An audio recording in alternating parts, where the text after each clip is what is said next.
Hi everyone, Dr. Emmy from Pain Free and Fit and Posturesize. Today we've got a great segment on how to work out your arms, specifically triceps, without aggravating your spondylolisthesis low back pain.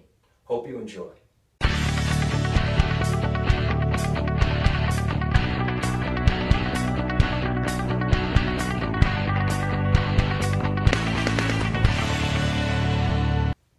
So when training your arms with spondylolisthesis of the lower back, there are a couple of things to keep in mind, particularly with triceps training, which is what today's segment is about. Spondylolisthesis in the lower back, if you've watched any of our previous videos, is typically aggravated when we have extension in the lower back, because extension, or an increased curve or arch of the lower back, helps to mechanically drive that spondylolisthesis vertebra more forward. It compresses the back of the disc, the facet joints, creates pain and extension. Most people with spondylolisthesis have more problems with extensions or backwards bending of the upper torso or raising of the tailbone, increasing that arch, than they do with flexion. So we're going to keep this in mind as we train today. Remember, with all of our training today, I'm not going to be mentioning with each exercise, but if you've seen any of our other videos on spondylo, make sure that you always have your low back in your RPI position and using the right tensions. We all have unique mechanical factors that affect our spondylolisthesis pain. Some of us have muscle imbalances on the right side, the left side. Some of us may have an over-tight lat muscle, a weak internal or external oblique muscle, an overactive internal or external oblique muscle, a problem with the multifidus or the erector spinae or one of the other abdominal muscles not contracting the right way, a postural tendency to lean one way or another when we're exercising. All these faults come out when we're pushing our bodies and trying to eke out those last few reps. So make sure you understand what your RPI is. If you're not sure where to look for that, go to either the Posturesize or the painfreeandfit.com website. We have a free body analysis. Check it out. Learn how to stabilize your low back in a neutral position. With that being said, let's take on some bench work first. Typically, if we're going to work with close grip bench presses, whether you use an Olympic bar or an easy curl bar, we all have a sticking point. So at a certain point where that rep gets tight, the tendency is whether your feet are up on the bench, which is more preferable with spondylo because it helps to flatten the lower back, or if your feet are straight on the ground.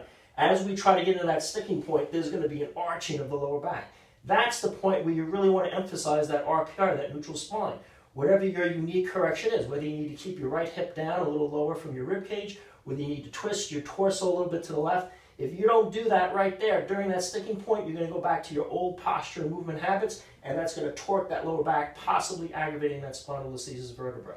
As I said, feet up on a bench is typically going to be easier to hold that tailbone under, which flattens the lower back and makes most spondylolisthesis pain less likely to happen.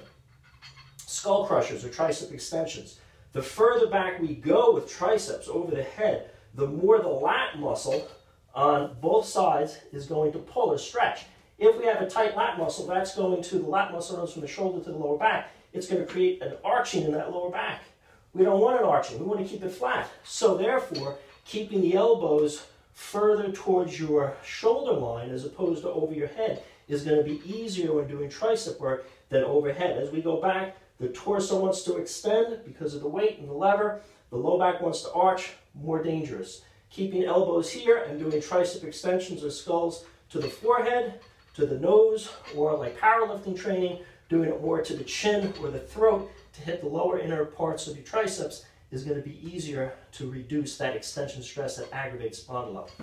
If we use a seated or standing French curl or standing tricep extension, where we have the bar behind our head, same thing. Those arms are coming back. There's going to be much more of a tendency to arch our back, especially standing. A lot of people with spondylo are going to hurt their back with standing tricep work because they're going to have a tendency to arch. In this case, it's much easier to use a split stance where one leg is back, that back leg acts like a post that prevents or stabilizes us from backwards motion, and using dumbbells. Without the bar, we can move our elbows more forward as opposed to back here, and a more forward motion with our elbow is going to hit our triceps but not create as much extension. So that's the beauty of using bells with a split stance in the standing position. Kickbacks. A lot of people like kickbacks for triceps. They can do that on a bench, down here with one arm going back. They can do it in a squatted position. I like kickbacks with spondylo face down on a bench. If you have a really active case of spondylo, you can use a little roll the towel, put it underneath your abdomen so that it prevents the lower back from arching in a prone position. And you just stick it right underneath your lower abdomen. That'll take that arch and decrease it. And then with your kickbacks, Working with your elbows at your sides is much easier to prevent extension than as the elbows come up. The further the elbows come up, yes, your triceps are going to be working harder and so are your posterior delts, but there's also much more of a chance to arch that back. So keeping the elbows low is a better way to go with that. You can use a cable in that position also, 1 or 2 arms at a time in a standing position, again, using a split stance. And here, as your elbow comes back, because you have a split stance, you're less likely to arch your back. You can also use a little forward torso, bending from the hips. Your whole body is angled a little more forward. That's going to be a lot less likely to extend the spine. Push downs are a great exercise for triceps training with spondylo because in push downs you typically are going to be in a slightly squatted position and your upper body weight from your hip joint is going to be slightly tilted forward. That engages your abs. If you ever notice besides triceps with push downs, as you come up, the weight wants to extend your spine. So you're resisting that with abdominal tension down. And if you stay down while doing your tricep push downs, that's going to be a lot easier to keep the back flat in a neutral position without aggravating your back. Again, you can use a bunch of different variety of bars, handles, palms up, palms in, palms down with this type of training. Dips. The typical problem with dips and triceps is that as we're dipping at a dip station, I don't have one here, but we have my invisible one in the air. As I'm doing dips, typically the triceps are going to be the weak link, pecs are going to be the strong link for most people.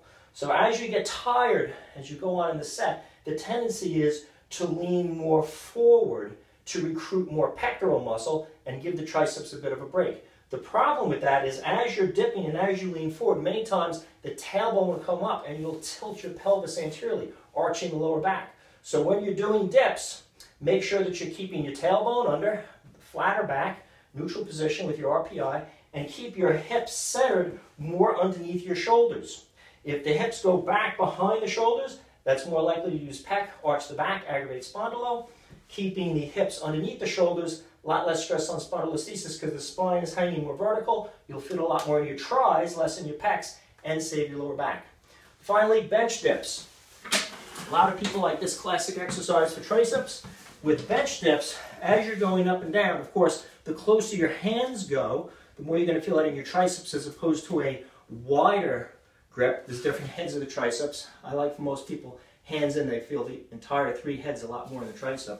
But as we're going up and down with tricep training in a bench dip, we want to make sure that as we go down, we're not arching the lower back at the bottom. That's a typical mistake.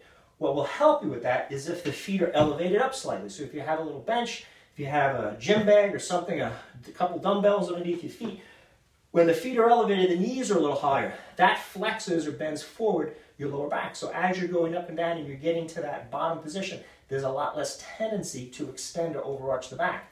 If you don't have something to put under your feet, you can simply raise your heels. That will make your knees go a little higher because of the angle of the ankle and the foot, and perform your tricep dips in this way. If you like this video on triceps training and spondylolisthesis, feel free to subscribe to our channel. We got a lot of great videos out there to help you prevent and help heal your lower back pain. Questions or comments, as always, write in. I'll do my best to answer them. And remember, if you're looking for a specific program tailored for your spondylolisthesis to teach you what your mechanical issues are, how to stabilize your unique lower back spine, look no further than our Fast Track Spondylolisthesis program available at the painfreeandfit.com website. I hope this video on triceps training helps you with your lower back spondylolisthesis pain.